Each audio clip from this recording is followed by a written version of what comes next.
Good morning from Fast Company. Here's our daily look into what's driving today's creative business leaders. Discussions around the role of work in our lives are frequently divided into two camps. Do what you love and you'll never work a day in your life, one side proclaims. The other, a job just needs to pay the bills. The first school of thought is an example of intrinsic motivation.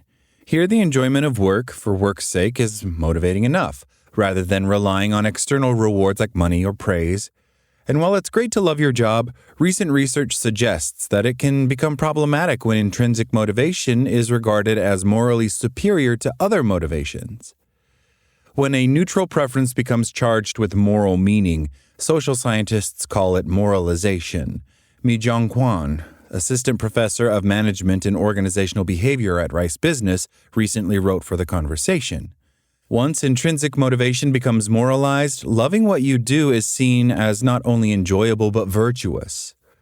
A 2023 study co-authored by Kwon found that those who saw intrinsic motivation as virtuous also looked down upon other common motives, such as money or recognition. So deeply embedded in the consciousness of the American workforce is the idea that it's not enough to just have a job, you must also love that job. If you don't define yourself by your professional achievement, it must therefore be a sign of something lacking. While there are many benefits to being intrinsically motivated, there are also downsides to placing moral value on this way of working. More jobs, yes, even the ones we love, include long stretches of tedious work or less enjoyable tasks.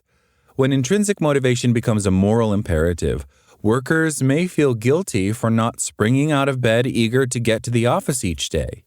It can also lead to burnout or result in staying too long in an unsuitable role while overlooking other important life needs, like making sure the bills get paid. There's also the fact that many workers will never experience this type of love for their job. This isn't a moral failure, it's a fact of life. Yet researchers found those who moralize intrinsic motivation also are guilty of pushing that expectation onto others around them. In a study of nearly 800 employees across 885 teams, Kwon and her fellow researchers found employees who moralized intrinsic motivation were less willing to help out colleagues they saw as less passionate than those they perceived as loving their job. And yet the Great Detachment has 79% of employees disengaged at work, the lowest level seen in a decade. Mass layoffs and stagnant wages have only added to this feeling, as well as a pull towards career minimalism, as disillusioned workers instead save their real ambitions and passions for off the clock. After all, why give everything to a role when it may no longer exist next month? Still, a belief in the ideal of intrinsic motivation is very convenient for those at the top of the food chain who profit from workers' willingness to go above and beyond without the promise of being fairly compensated in return. As many continue to reevaluate the role of work in their lives, it's worth keeping in mind that loving what you do is a privilege, not a sign of moral superiority. That's all today from Fast Company. Talk to you tomorrow.